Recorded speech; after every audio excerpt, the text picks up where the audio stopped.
Presenting Benny Goodman and his music. Ta-da!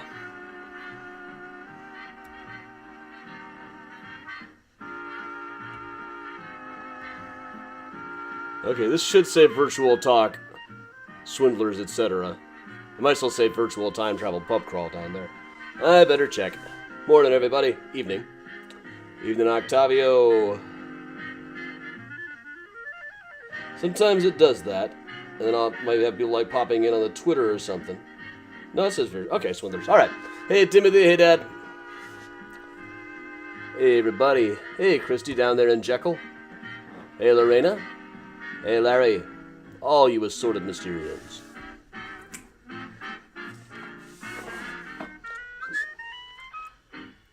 Benny Goodman, ladies and gentlemen. Hey, Kathleen. Hey, Martin. Clarinet and the even more Hey, Laura and Evelyn. recorded rhythms, all danceable. Hey, everybody. The urban room of the Congress Hotel. It's one of my favorite ones, you know. And first Give me 1 second. I'm going to put on a blazer and look better than this. And pour a drink.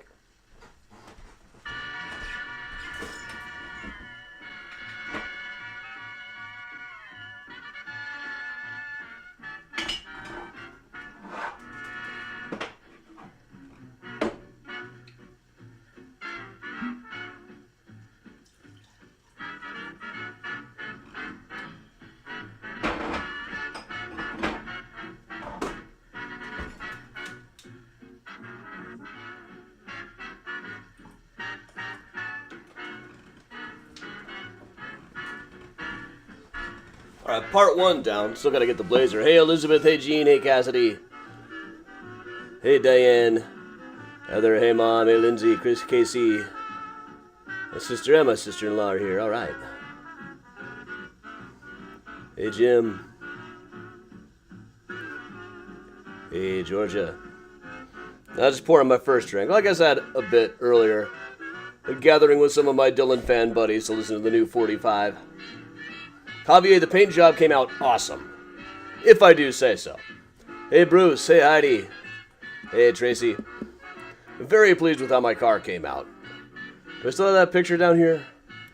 I may or may not. I did a lot of cleaning out. Yeah, I can get it back.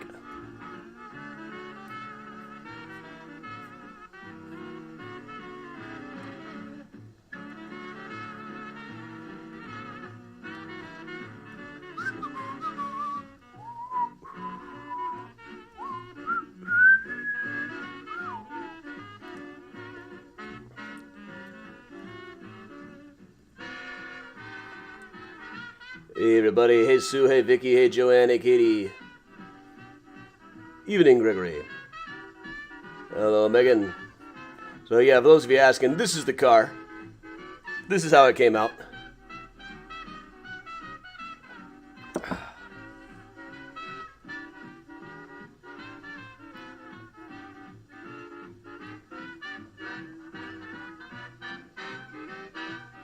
Hey, Marita. Hey, Nancy.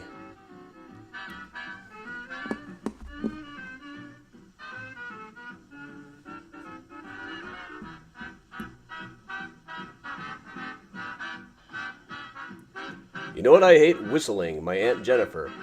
Okay. Note to self, don't whistle to Jennifer. Joanne, I did not know you just popped in. Till you put a comment up. Heather, kind of a little, especially when I said specifically that orange like you used to see in old Volkswagens in the 70s. But they found that exact shade. It's L20B. Brilliant orange.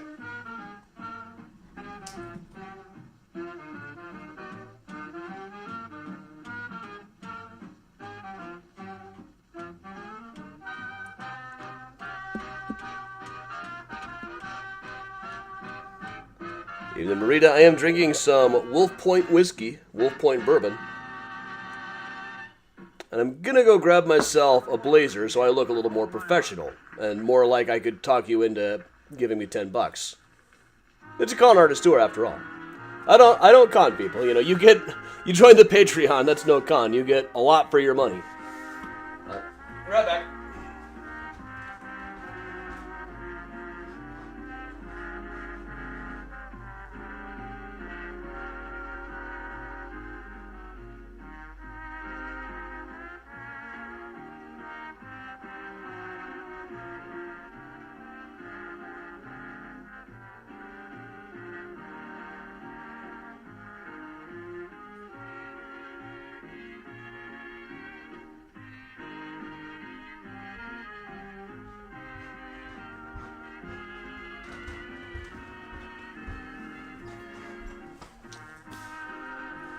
Hey, Gene.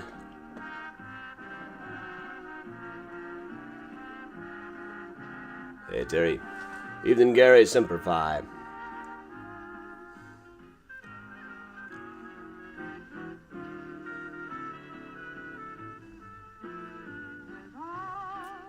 Hey, Elena. Hey, Molly.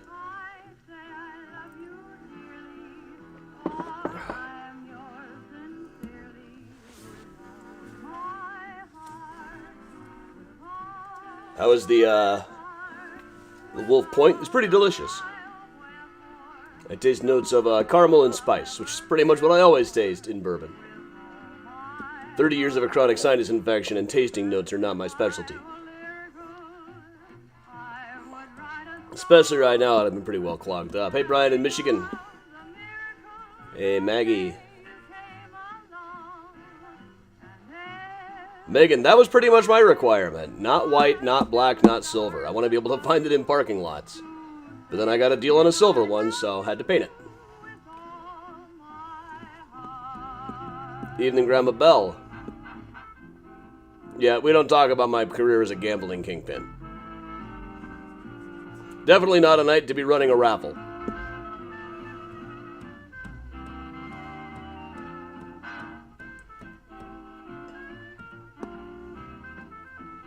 Blade and bow sounds good. Evening, Ian. Good to see you.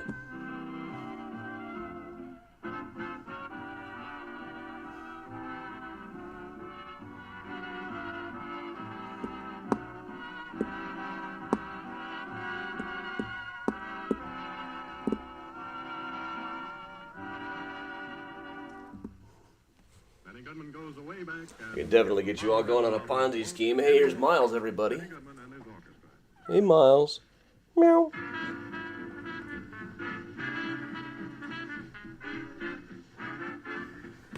Say hi to all your pals, Miles. You met a lot of these people.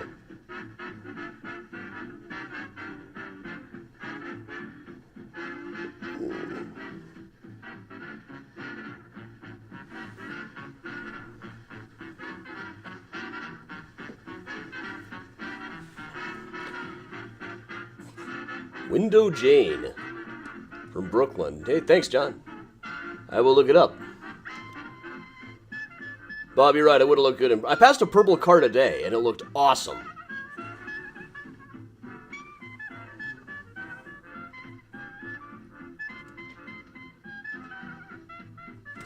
Whoa, Miles! You're knocking down speakers and stuff here now. If you want up here, I will let you up here. Let's try this again, shall we? Here you go, Miles. Here you go. Here you go. Oh, I know you meant to do that, right? Okay, here we go. You want up? Ah. No need to be knocking things down.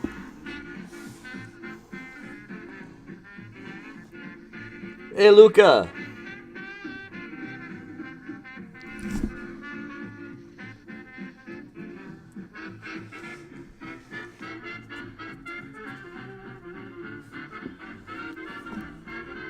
I do miss when I could run waffles on these things.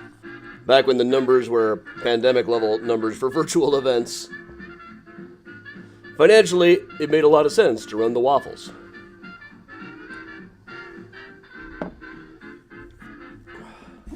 Evening, Geraldine. Miles. We're gonna let Benny Goodman do one more song after this. Dad, I saw pictures of you guys drinking Russell's Reserve.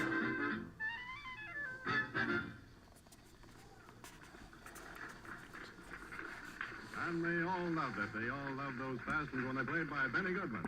And now another one just in the same vein, Rosetta.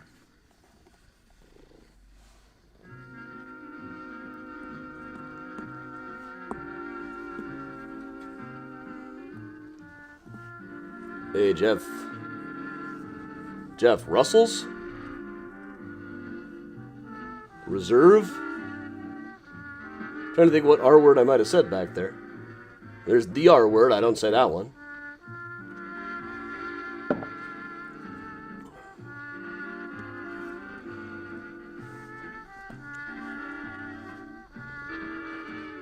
Hey, Kathleen. Miles is just sitting in... Well, I wish he would just sit in position. He's got to get up and walk around the shelves. Hopping back down, Miles? Okay, down is easier than up, huh? Oh, yeah, the one that starts with that's similar to waffle. Sure. I don't want to get the bots all up in arms.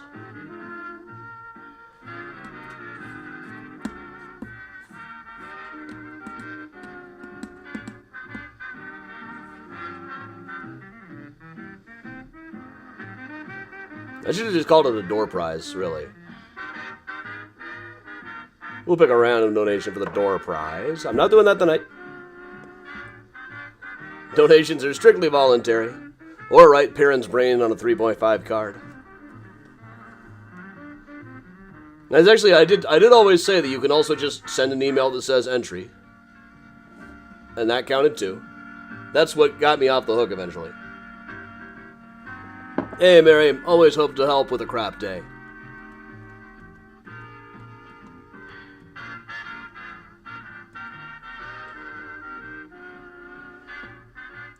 Mom, yes, the box arrived with this fantastic coffee table book of the Chicagoan magazine. We've been mooning over it ever since. Thank you so much. I keep meaning to go to Honey Bear. It's right by me. So many places right by me that I haven't been to, though. I keep going through it from Thai place to Thai place to Thai place. All right, welcome along, everybody. That's going to knock it off for Benny Goodman and his orchestra right there, coming to you live from the Joseph Urban Room of the Congress Hotel in downtown Chicago.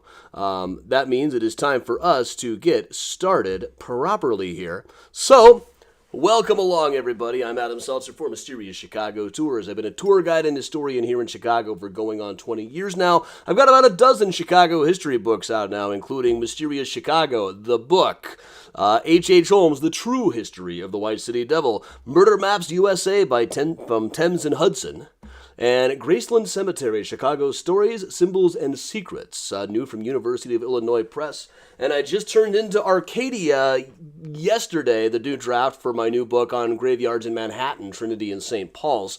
That was such a fun project to work on. So many mysteries to solve, and the people there are just such weirdos. Love it. So, we've got a lot to cover around here. So, once again, I'm on the History Channel and the Travel Channel all the time. I am incredibly famous, etc., etc. But one of my favorite topics, we talk about swindlers and con artists a lot around here. They always tell fascinating stories. These stories may or may not be strictly true. They call these people con artists for a reason. In particular, there's a whole autobiography by Yellow Kid Weil, who we'll be talking about a lot tonight. How many of his stories were exactly true is probably up to reasonable debate, but a lot of them actually can be verified by contemporary press accounts, at least in the main. So, without further ado, here we have the old Chicago Times building. Eventually the Chicago Sun-Times building, before they built a new one on the river at about 420 Wabash, and then another one a little bit further on the river. This was by far their best building, though. This old Halliburton Route one. One day in the 1930s, in came a guy, 1940, spoke with Saul Bellow, the Nobel Prize-winning author. Came in to talk about his long career as a con artist. He said most of the time that he got his name, this is the later Yellow Kid, later Sun-Times building. Later in his autobiography, he would say that he got his name from Hinky Dink Kenna, one of our early aldermen, but other times he said he got it from his partner, Bathhouse John. The idea was that he was just so into reading Yellow Kid comic strips that they called him the Yellow Kid. Whether this is exactly true or not, well, there's not a better explanation for why he'd be called a Yellow Kid. Could have wet his pants or something, and that's why they called him that, but I don't suppose he'd write that into his autobiography. So, this is a progression of him through the years that ran in the Daily Times, which is a really interesting newspaper. It's a little more sensationalistic than most for 1940, but they covered crime in much more detail than a lot of the competing papers at the time. So one of my best sources for things like gangster stories. This is where he claimed at one point that he got his nickname from Hinky Dink Kenna. It could have been true. But over the course of the series of articles and eventually in his autobiography, he talked about how he got his start working in medicine shows. These would be guys who came into town offering something like snake oil, which we still use as just a catch-all term for medicine that doesn't really work, or Hamlin's Wizard Oil, which is frankly a better name. Now, he said that he got a job working with a guy named Doc Merriweather. Now, Doc Merriweather, he said, had invented a kind of a tapeworm cure that was mostly just like camphor and obvious household chemicals. But he would go around and tell people that at the time there was a lot of stuff going around that you could banish fat by swallowing a tapeworm. How widespread this actually was depends a lot on who you're talking to, but definitely there were people who were afraid of having tapeworms. So Doc Merriweather and he would go around and set up this whole thing saying, we've got this elixir. If you're having stomach problems, it's probably a tapeworm. Just take some of this, and it will expel that tapeworm from your body. So what they would do is Doc Merriweather would get a guy to come up on stage and go behind a screen, somebody who had stomach ailments or something. He would go behind a screen, he would give him some of this elixir that was laxatives and camphor. Then the guy would poop into a bowl. They would put the bowl into a special contraption where the yellow kid would switch out the bowls for one that contained a long potato peel. And they would take this out in front of the whole crowd. And Doc would take some tongs and pull out the potato peel and said, yep, see there is your tapeworm. Evil looking thing, isn't it? Now all of you need to buy a bottle of this. So this is really working at the bottom. This is starting at your job as a con artist by being the guy who switches the poop bowl. Now, what I gotta wonder is, they couldn't have just had a bowl with just the potato peeling in it, right? I mean, the guy presents them with a bowl full of poop. He's probably gonna notice that they bring one out that's notably cleaner. So somebody had to poop in that bowl ahead of time. Maybe they used artificial stuff, I don't know. Personally, if I were a con artist, I'd want to get it realistic down to the detail. So this was probably Yellow Kid's first job, bowl pooper. Somebody's got to do it. It's a dirty job, but somebody's got to do it. Or anyway, that's the way that Yellow Kid told the story. And Doc Merriweather still comes up on lists of, say, the top 10 con artists. This is a list from like Cracked or one of those websites, listing him at number 6 out of the top 10 con artists in American history for Doc Merriweather and his miracle elixir. This is a picture they got from the old Chicago Sun-Times archive. He would have looked a lot younger when he did this. Trouble is, other than the Yellow Kid's autobiography, there's no mention I could find anywhere of Doc Merriweather ever having existed at all. Most likely, Yellow Kid is still conning people after all these years, which I think is just brilliant. So let's go back into history a little ways. Here we have Lake Street, which back in the 1840s, 1850s, this was really the center of commerce. They didn't have the L tracks blocking the views of the stores at the time. Things hadn't moved over onto State Street. We covered all of that on the shopping history tour a couple of weeks ago. Right? Yeah, it was a couple of weeks ago now. But right in the middle of it, at one point, there was an old museum. Not much is really known about this museum. But one day a guy took out an ad in the paper named David Kennison. In 1848, he said, I have taken the museum in this city, which I was obliged to do in order to get a comfortable living, as my pension is so small that it scarcely affords the comforts of life.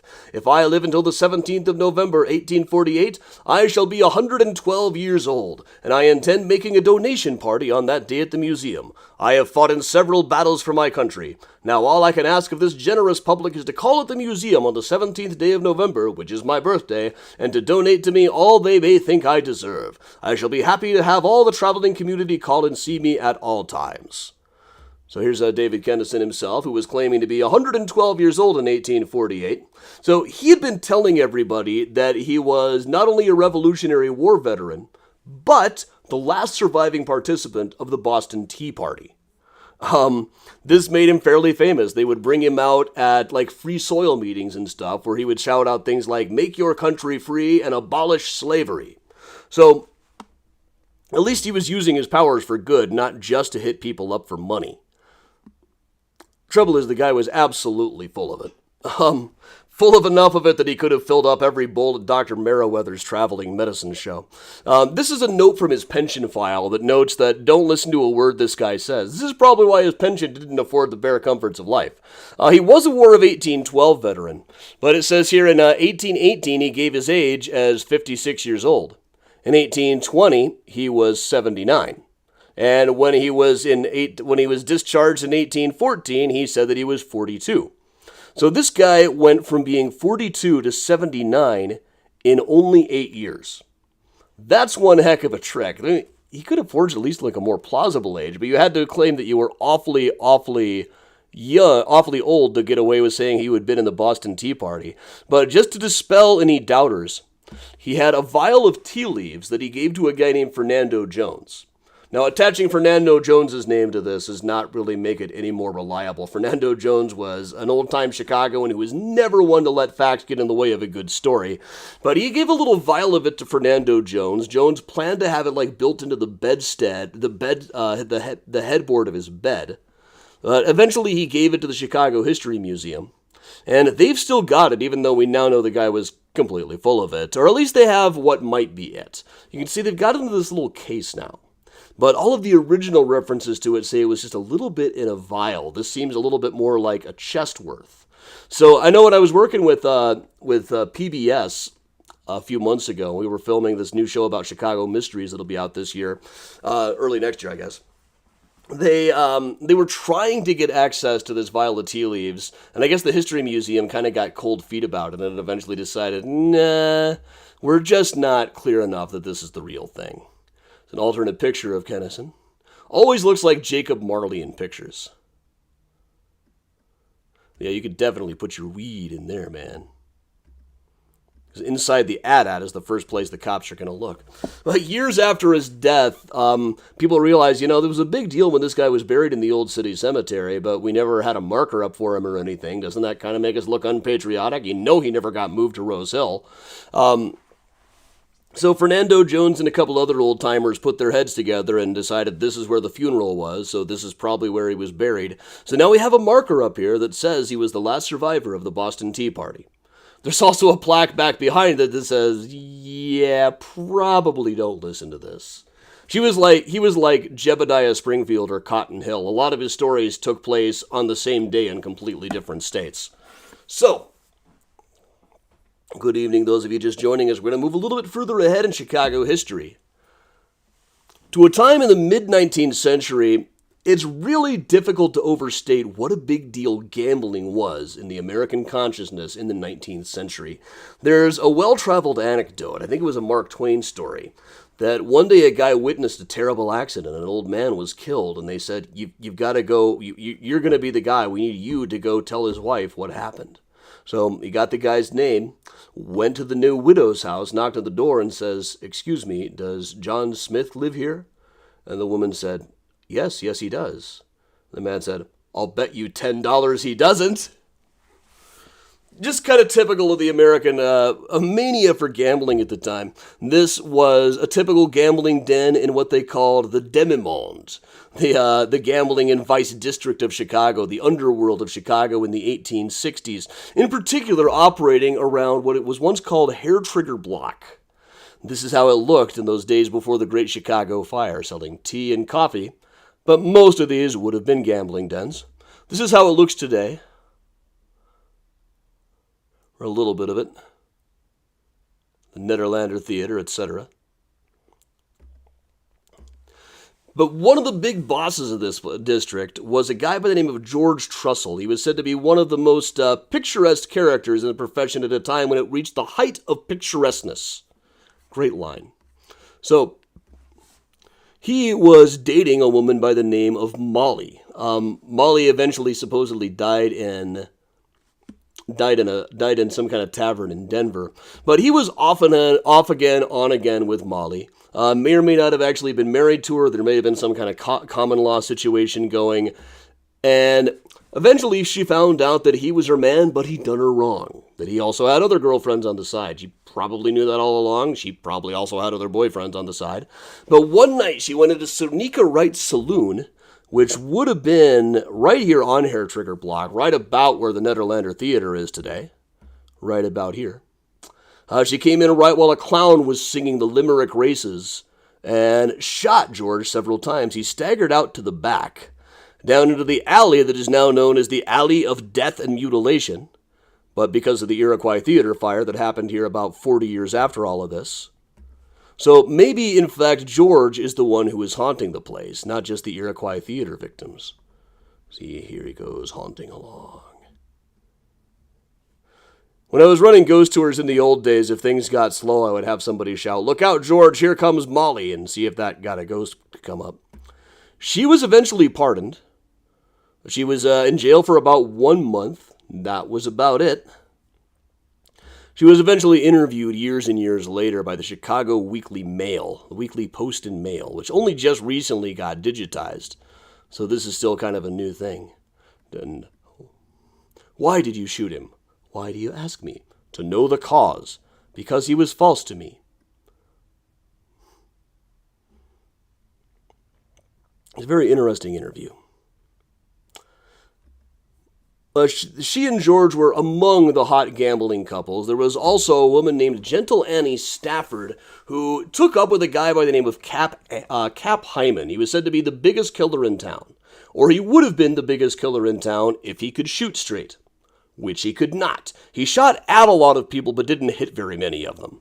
He and Gentle Annie, who supposedly had him marry her at gunpoint, set up a place called Sunnyside just north of Graceland Cemetery. It's still what we call the street, Sunnyside. This was a well-to-do place. It was for more high-roller gamblers and more upper-class brothel taste than the people in the brothels down in the Demamon district, but it didn't last very long. People expect a little bit of dirt. They're paying for an experience when they go to these places. But also, just recently, we found the grave of Buck Holbrook at Graceland Cemetery. He was another one of the big gangsters. He was shot full of buckshot while trying to escape from jail. Now, his wife, also named Molly, arranged the whole funeral. It was attended by all of these gamblers, and she said, "No one can claim he was square, but he was good to me." She became a noted thief all over the country, which is why we actually still have a photograph of her from about 1870. I think this was from later, 1874, yeah. Got in a brawl with Gentle Annie Stafford at one point that could have landed both of them in jail. They were both kind of awaiting trial, but the brawl happened on October 4th, 1871. 4 days later, the whole city burned down, and everybody kind of forgot about squabbles between madams. But 1874, we had lots of interesting gangster nicknames going around. You can see Toothpick Ben, Stovepipe Ben, Appetite Bill, Jumping Sam, Nobby Tom, Snappy Johnny, Cracker Jack, the Kid, I wouldn't mess with the Kid, Last Turn Jim, Dusty Down, Lingle Out Jim, Pretty Tom, Confidence Dave, Spring Heel Jim, Peanut Johnny, Canada Bill, Rube the Gambler, Grasshopper Sam. I'm skipping some of the more problematic ones. Most of them, like newsboys, every newsboy had a nickname, and the greater number of them were offensive. These were like kids who, kids who were being raised largely unsupervised. People wrote a lot of very colorful articles about these people, like the Chicago Evening Post wrote about the flashy fingerers of forbidden felicity fined by a fishy functionary. The tiger tore from his tinselled trappings, gorgeous gathering of gay gamblers and gullible greenhorns. Love that. Now, one person mentioned here was Dirty Shirt Brown, alias John Brown. In 1872, he was described as slovenly in appearance as he is loose in morals. Now, he wanted to be a square gambler, as they called it, but he mostly dealt in faro, a card game that was very popular at the time. One time he was arrested by the police and got really mad because he hadn't been dealing faro at the time they broke in. He said, "Listen, I never kick when I'm guilty, but I always settle up like a gentleman. I don't think it's a square deal to arrest a man for doing nothing. I never squeal, but when I don't happen to be at work, I think a man has a right to kick a little."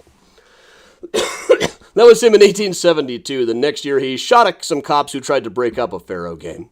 Somehow got out of it. In 1882, he was running a place on Madison.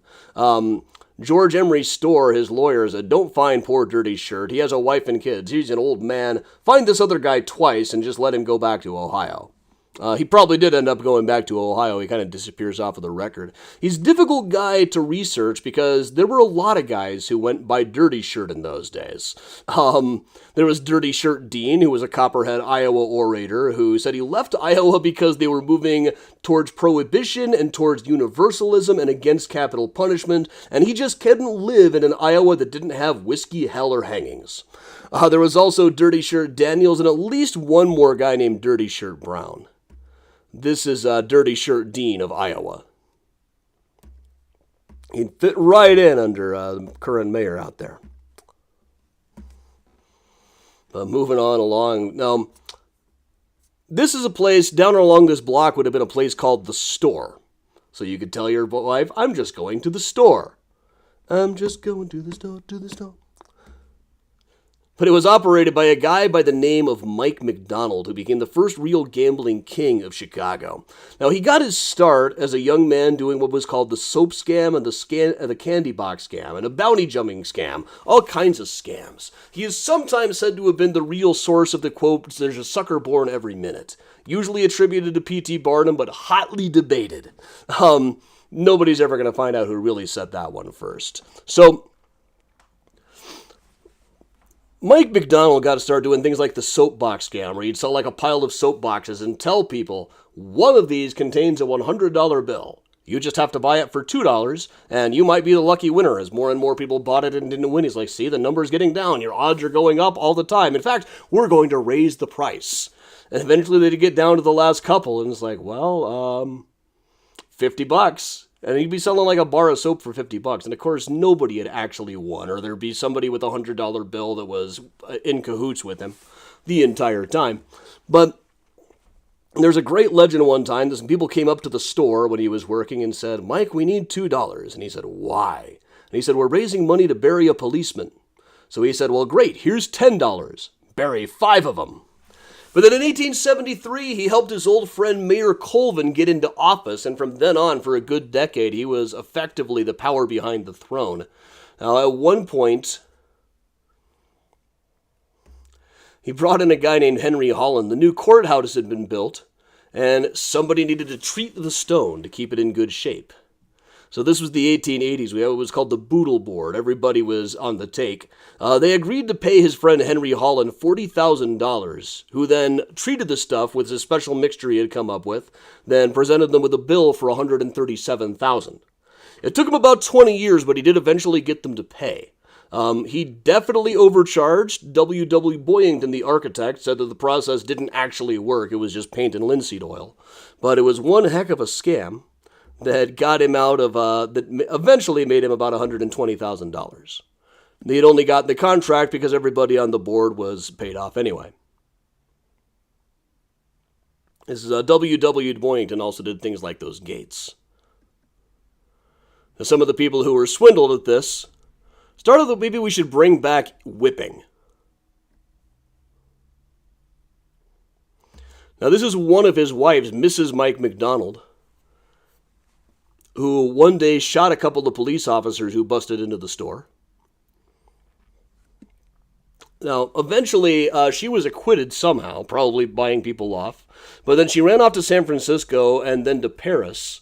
And Mike hired a priest to chaperone her to make sure everything was on the up and up. But then she married the priest and ran off. So he ended up with another wife by the name of Dora Feldman. Dora Feldman got into an affair with a guy by the name of Webster Guerin, who was about 15 years younger than she was. He was 15 and she was 30. Now, he was a crayon artist. After 10 years of an affair, she shot him. And Mike worked overtime to make sure that she was acquitted, but died of something like a broken heart. And is now at Mount Olivet Cemetery. We see him pretty regularly on like Find a Grave Fridays, especially the live one that we always do down here in late September, early October.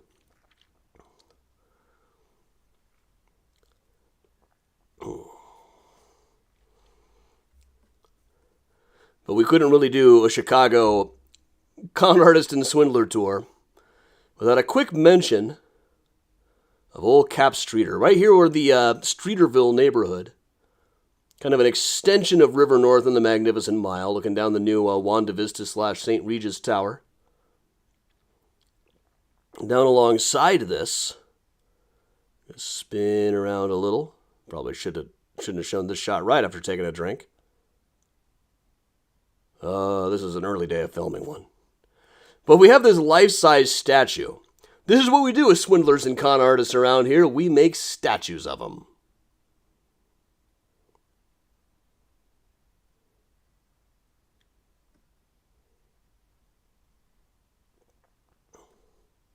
Captain Streeter.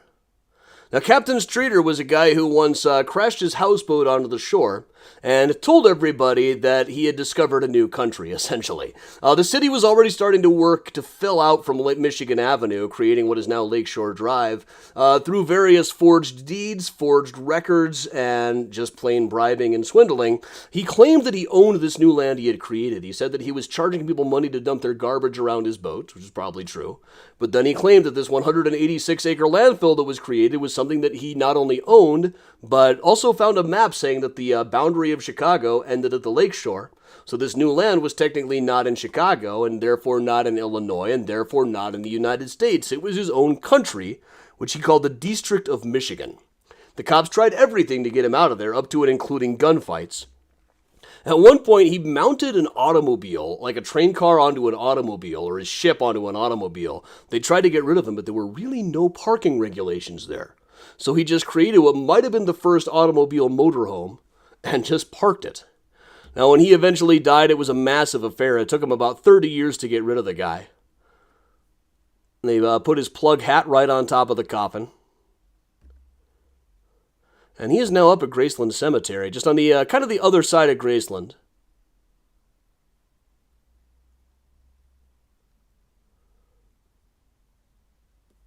From Buck Holbrook back over there. Unlike Buck, he actually has a marker. Not a big one, but one. Also, I don't know what this is doing in the deck. National Police Gazette. This is a random picture. I gotta see what this was. Kid Broad took poison at a wedding feast. I don't know why I had this on this particular pile. National Police Gazette is hilarious, though.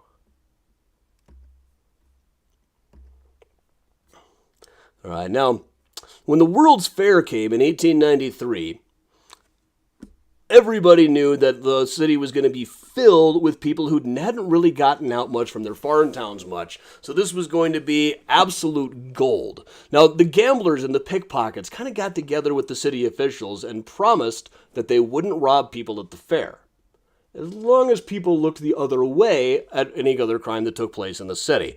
This is pretty much it. In 1893, the Chicago Journal said that if Carter Harrison is nominated again, then every pickpocket, thief, etc. is going to be making their way into this city. Among those who did was a guy by the name of Tom O'Brien. He was originally in the city during the World's Fair, working what was called the Gold Brick Con. That's where you take an ordinary brick, coated in about 3 layers of gold sheeting, like gold leaf, and convince people that this is an actual brick of gold. The really good ones will have like a U.S. assayer's name stamped on it. You'll take them to see somebody who says that they're an assayer so they can say, yes, this is actually a U.S. government-issued gold brick. Only $2,500. Around the time of the World's Fair, he is said to have made something like $250,000. Now, he either invented the con himself, though variations of it have gone around forever. Others say it was his partner, Reed Waddell. Eventually, he killed Reed Waddell in a Paris hotel in 1895. His girlfriend, Annie, hired a lawyer to show that it was second degree, not actual murder. That spared him the guillotine, which they were still using in France up to the 1970s. But he died on Devil's Island in prison. While we're talking about con artists during the World's Fair, kind of got to bring up H.H. Holmes. H.H. Holmes, according to legend, operated a hotel down the road from the fair that was rigged up with every kind of secret passage and hidden room you would come up with so he could kill people. As we all know around here, it's a little bit more fiction than fact, but we do know, honestly, from having been through lots and lots of legal records on the guy, I really think that the building was never actually a hotel. He just said that he was making it into a hotel so that he could swindle people like hardware dealers and furniture suppliers. Like, this is a letter he would take around saying, please deliver to H.H. Holmes Hardware for 701 and 703 63rd Street, and which I will guarantee the payment of as owner of the building, yours truly, H.S. Campbell. There was no H.S. Campbell, but he added this cheap third floor onto the building. This is only what it looked like after the fire, because in addition to building it on borrowed capital, he also took out 5 or 6 insurance policies on it. Then, strangely enough, it caught fire. Now, just around the corner from this, later on, lived a guy by the name of Johann Hawk, another swindler, but that's a whole other thing. Move up a few more years in history. Just over here, this is where the old court building was.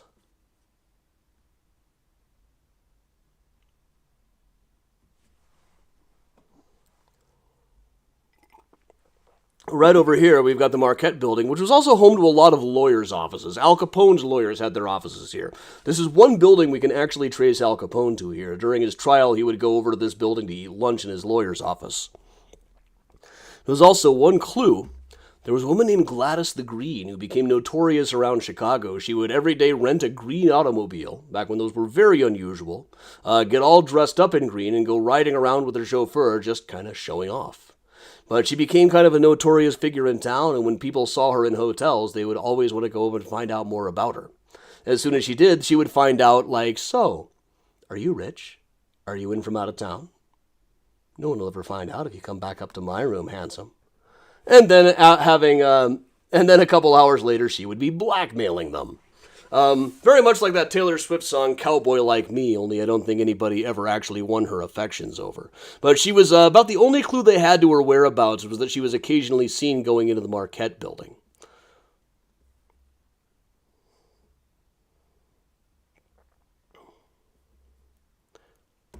Let's move on back a little bit here. So, right around the time, this is the kind of car that she would rent here. 1904, about the same time Gladys the Green was at the height of her powers, until she was in the newspaper, at which point she probably had to beat town. So, a guy named Mr. Dove rented a car at Dan Canary's garage next to the Auditorium Theater. That those days, the car came with a driver, and the driver took him way out to, halfway to Joliet. They got out to about Lamont, and at some point, Mr. Dove shot the driver, young Mr. Bates. This was generally considered the first automobile murder in the country. They never figured out who Mr. Dove was. But one guess was that it might have been a guy by the name of Joseph Weil, also known as Yellow Kid.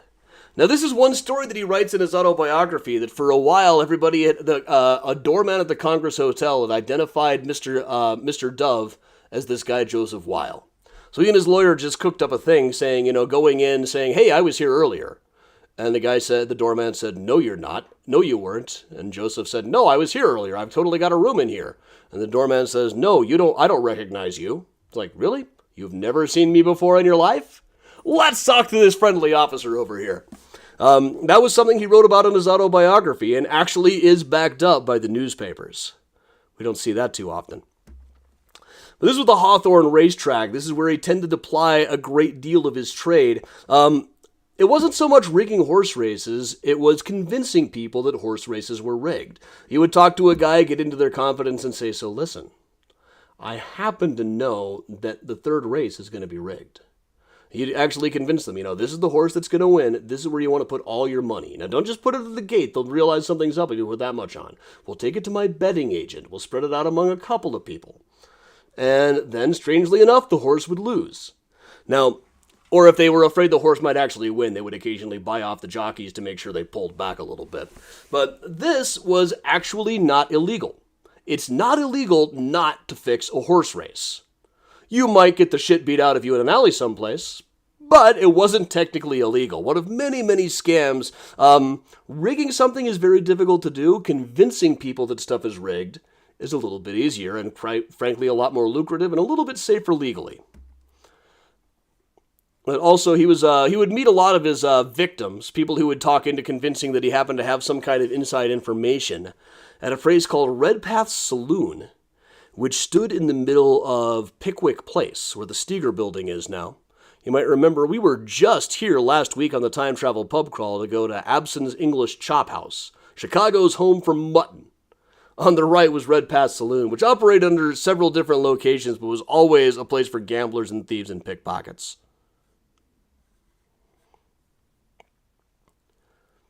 Eventually, Yellow Kids started hanging out up in the area around the Green Mill. There were a couple of other places they were hanging out, and they would talk people into something a little bit even more sophisticated. They say, listen, you know all those places where they just telegraph in the results from racehorses? We got an inside track. My brother works over at the Board of Trade.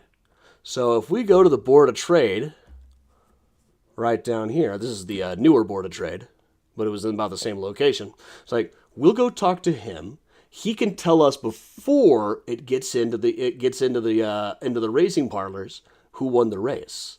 So they'd go out there. They'd even have a guy with like a green visor and a pencil under his ear saying, well, gosh, I don't know if I should do this. I could get in so much trouble. I'll be fired for sure. It's like, no, we know you're in financial trouble. We know that you need this $50 that we're going to pay you to give us the racehorse results in advance. He goes, well, gee, I only hope I'm good enough. And then they'd go to the place, say, we've got the phone call. Here's the horse that's going to win. And then when the horse lost, it'd be, Or you could say, no, we said for you to pick that one to place, not to win. Just like in The Sting. You might recognize some of this from the movie The Sting. It was generally thought after The Sting came out that it had been heavily based on Yellow Kid's book. The ghostwriter tried to sue. This would have been the old Board of Trade. One of the guys hanging around in this racket was a guy by the name of Big Jim Strassnider. Pictured here looking like a character from The Office. Also get in just a bit. Down here on State Street,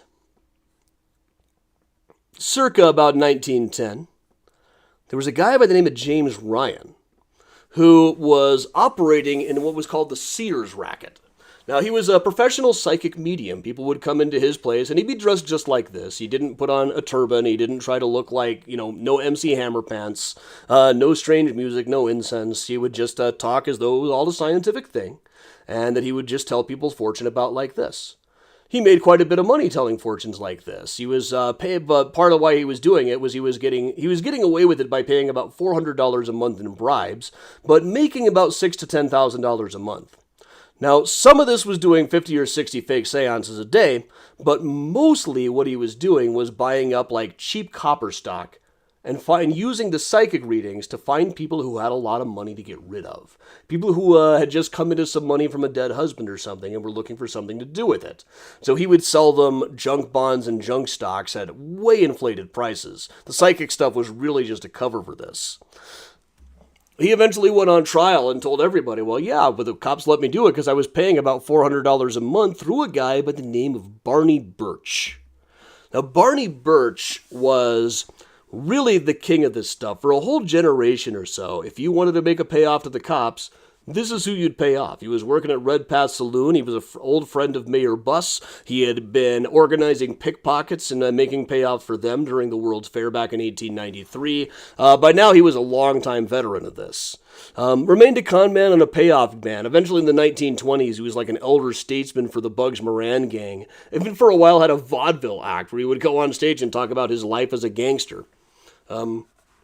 But over the course of the Sears trial, he was nearly shot to death. A bunch of police tried to have him killed right there in the Rialto district, right about where Hair Trigger Block used to be. They thought that he was about to squeal. We got time to throw in one more quick bit here. This is Bughouse Square, where people used to make speeches on soapboxes all the time, and right across was an alley called Tooker Place. Yeah, advertisements for the Dill Pickle Club, which operated in the middle of the alley. Go literally through a hole in the wall to get to it. The door said, "Step high, stoop low, and leave your dignity outside." Now, this was a debate bar. People would come in, and the owner, Jack Jones, would have people debate about whether jazz was better than sex. Anybody who was a nut about something.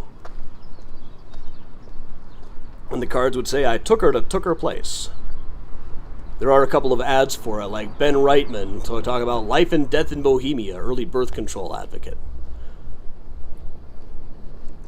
John Luttenberger, Does Nature Compensate? Or Victor Laudlar, speaking about the physiology and significance of flappers and cake eaters.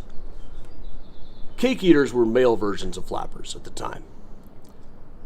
And several times, they got the Yellow Kid into here. One time, he and a friend demonstrated a machine that they had made, which was just like a box. But he said, "Here, I've got this live chicken. Watch me put it in here. And then I will just go like this. And out comes a roasted chicken in just a minute." And most people knowing this would have known that it was just a magic trick. Or very much like the kind of trick he used to pull where he would swap out one poop bowl for another back in his days with Doc Merriweather, at least according to his story. This whole thing about the chicken roaster is also at least according to his story. But he would swear that people would come up and try to buy the machine from him afterwards, and that one I don't doubt one bit. Often they would advertise that he was coming in to give a talk about how to con people.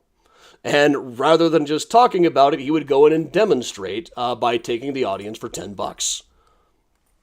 They also managed to get Captain Streeter out there one time where they said that he ignored everything but the ethical code of the dinosaurs in those days. Just ranted and ranted and ranted. He said a man shouldn't be locked up for just saying what he thinks. That's what they done with the Irish. And look, the Irish are worse than ever. Also, before I go into the closing and we just hang out, there is one headline that I just can't really top. Police say Yellow Kid ignores boobs. Good night, folks. All right, so that is a little bit on... Well, actually, let's quick show how things ended for the Yellow Kid. Here's how he looked when he was an old man.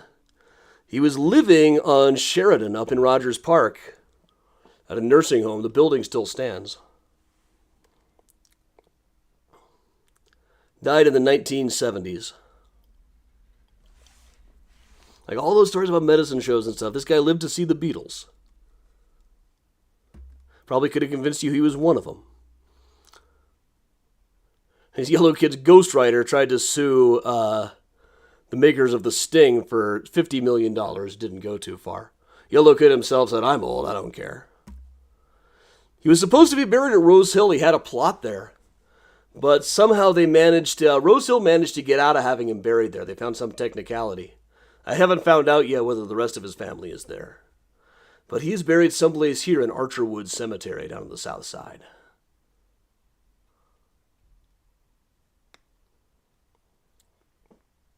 Getting into the closing, Debbie asks, which is better, Bloodstains or Devil in the White City? If you're looking for an accurate book, neither of the above.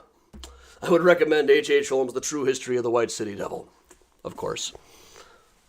But of the two, Devil in the White City is more accurate than Bloodstains, which is just a novel. Devil in the White City was at least marketed more as nonfiction, though it too is really more of a novel. But all right, I don't really have too much to plug right now.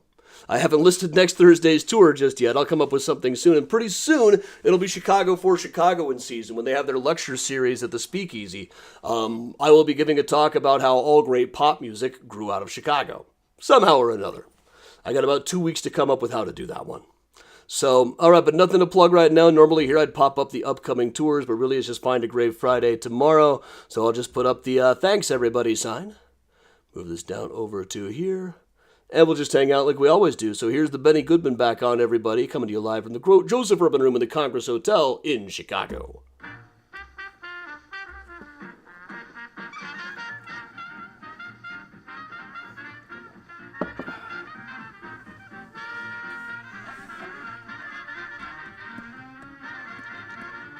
How does one explain the infinity sign to a 3-year-old? It's like an 8 that went on for so long that it had to lie down. It takes a long time for numbers to get tired. That's a start, I don't know. Thank you, Evelyn. Thank you, Karen. Thanks, Nancy.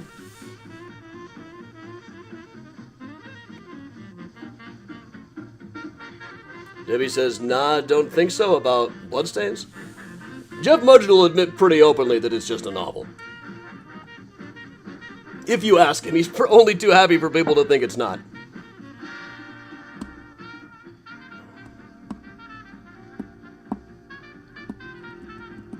Devil in the White City is a good compilation of all of the wildest tabloid stories about Holmes.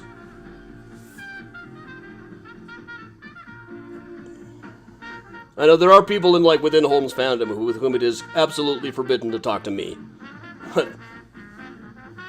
I get some very interesting. I just had a guy write me a letter saying, "Is it true that the devil that H.H. Holmes was passed by the devil?" Like, yes, sir, and passing them used lots of skills.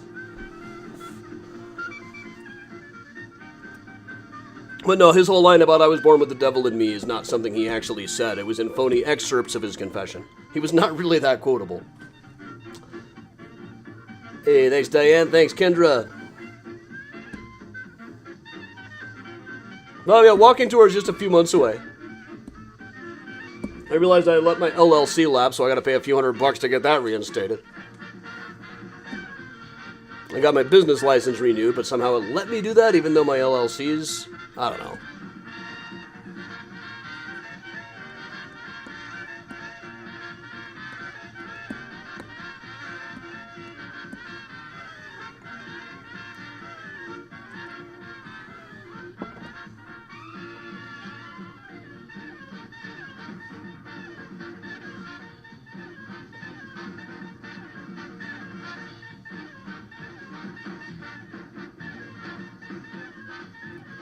Nice, Kathleen.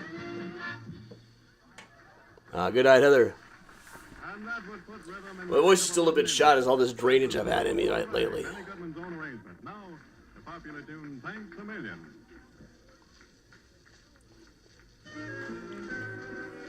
Well, I have what appeared to be a case of walking pneumonia, and I'm feeling fine now, except for the fact that my ears are still clogged. It's weird.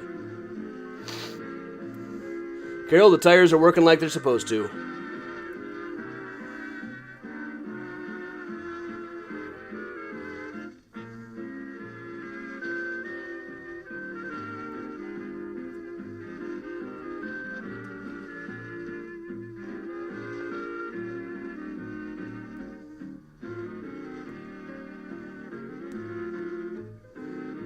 I may think it's funny, but it's really dark and runny. Good night, Phoenix.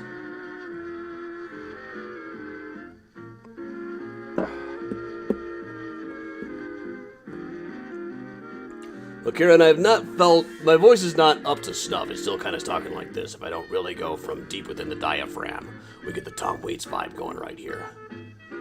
This is also very similar to ventricular fold phonation.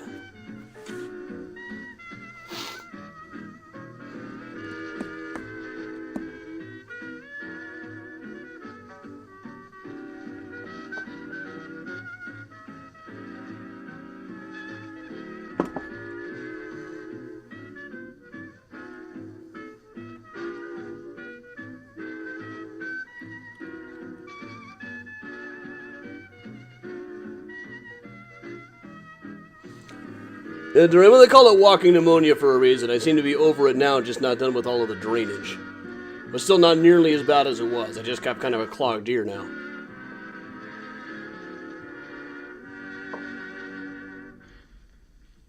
Down Harlem Way, they're all trucking. Oh, also, February 2nd, I'll be playing a music gig at Capricorn downtown.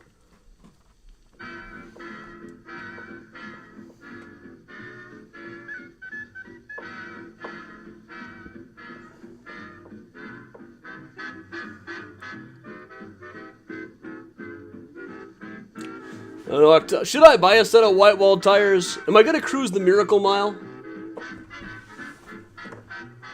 Where have you been hiding out lately, honey? You can't dress trashy till you spend a lot of money.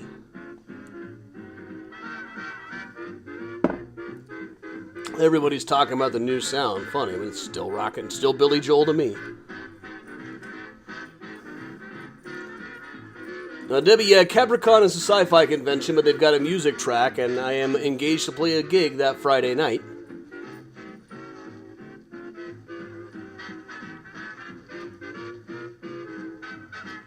Bob, that was the guy who said who'll defend the left, the 19th Illinois, was a colonel at Stone River. Colonel Joseph Scott. I think I got his picture in here.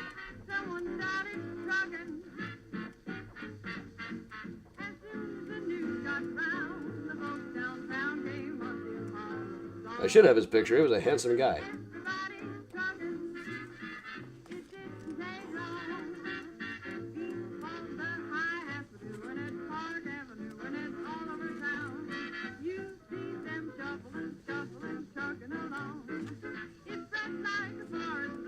Now, his picture didn't make the book, but Colonel Joseph Scott.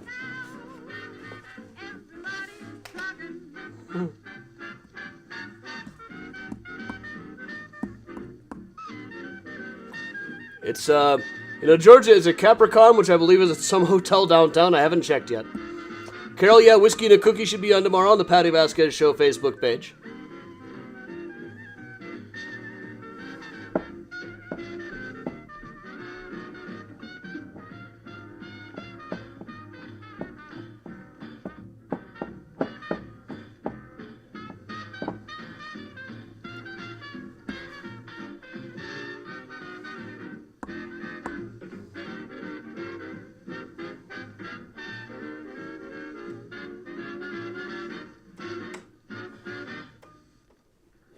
Benny Goodman presents On the Alamo.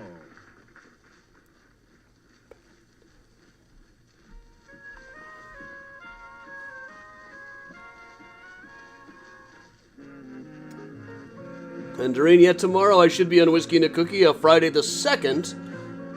February 2nd, probably not, because I'll be playing a music gig. Yes, and the 11th, Chicago for Chicagoans, the Speakeasy series. I got to put that whole speech together in the next few days. Talking about pop music being stretched back to Chicago, including Benny Goodman. The things that came out of this Benny Goodman material are fairly astounding.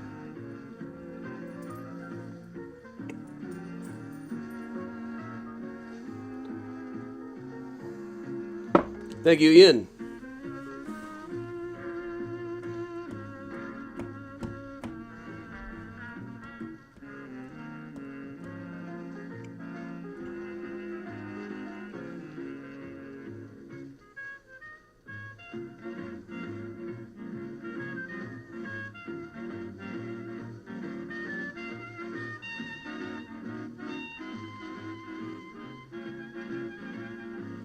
Heather, I assume the 11th will be broadcast. You have to check with Chicago for Chicagoans. And yeah, we'll definitely give a shout out to you, Karen, for being done with radiation. You remind me, things slip by me. Thank you, Debbie.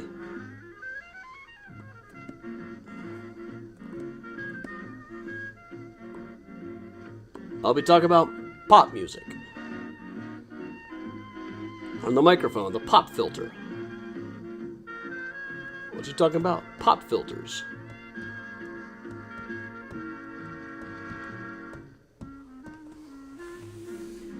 I'm working off of a fairly flimsy premise. I don't know how exactly yet. I'm going to trace it to stretch it out to 40 minutes, but I'll figure something out. Probably I should wait another week. I do my best work when my back is against the wall, like many people. As Paul McCartney said of the Beatles, that's the best bit of us, always has been, and always will be.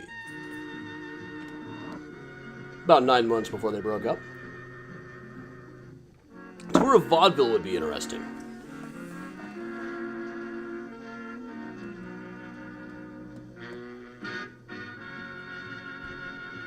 Jordana, I hear ya. Ricka Bragg will do that. The Congress Hotel in Chicago and stand some more to Benny Goodman and his orchestra, and hear Helen Ward sing Eeny, Meeny, Miny, Mo. A sing-along. I've definitely thought about that, Susan. At a certain point, I gotta play some clips, you know. I gotta play a bit of Bob Gibson. I gotta play a bit of Shel Silverstein.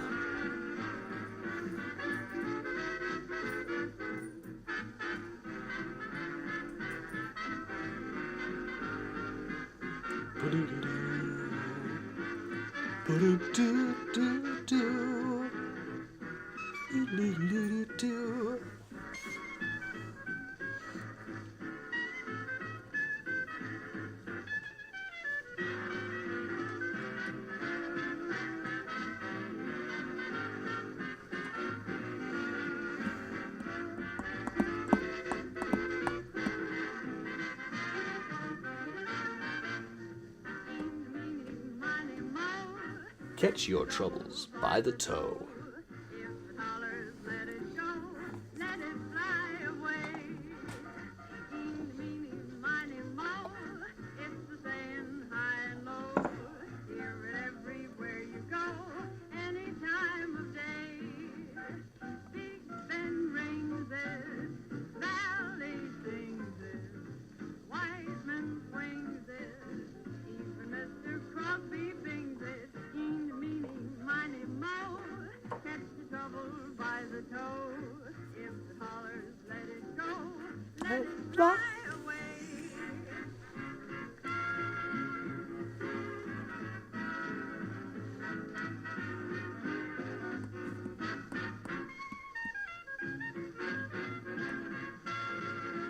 Warm up for the Helen Ward show, yep.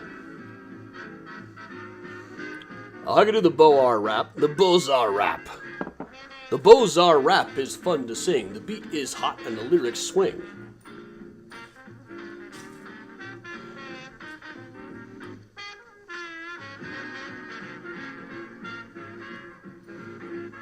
I'm Charles Bowler Atwood, and I'm here to say I was too high to show up to work today.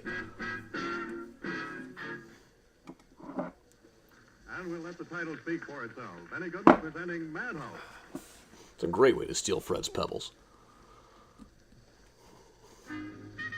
Be yourself, Bob. Yeah, Kristen, that's on you.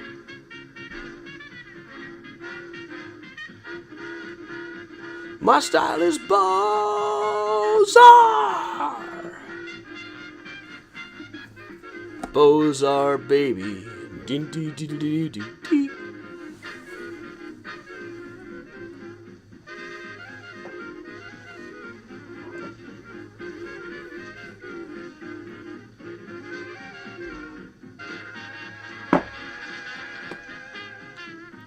All right, stop, collaborate, and listen. This L'École des Beaux-Arts is now in session.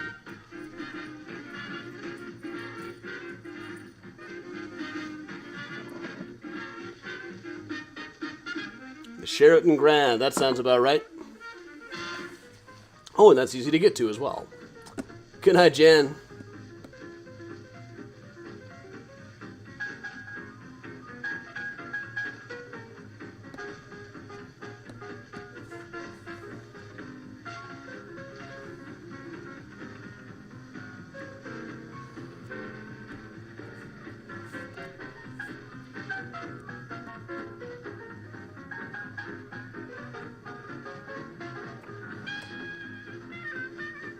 Debbie, I'm drinking some Wolf Point whiskey.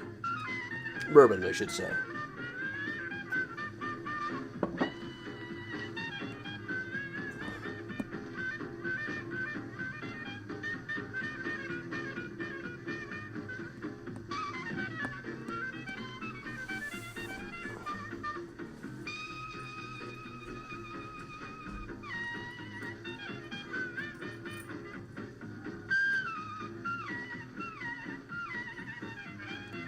All right, good night, Kristen. Good luck with the shoe storage.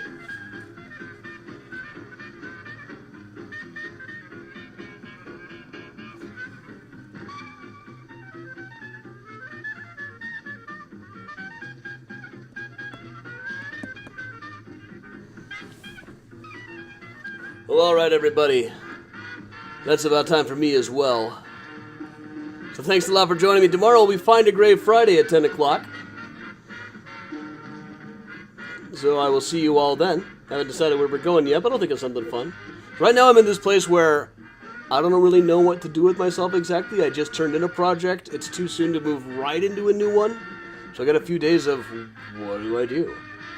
Actually get ahead on the Patreon or something? Well, alright. Thanks for joining me, everybody. I'm out of a mysterious Chicago tours, telling you all to stay safe and stay strong, and of course, if you can, in the ceremony you'll be the best man. But stay spooky.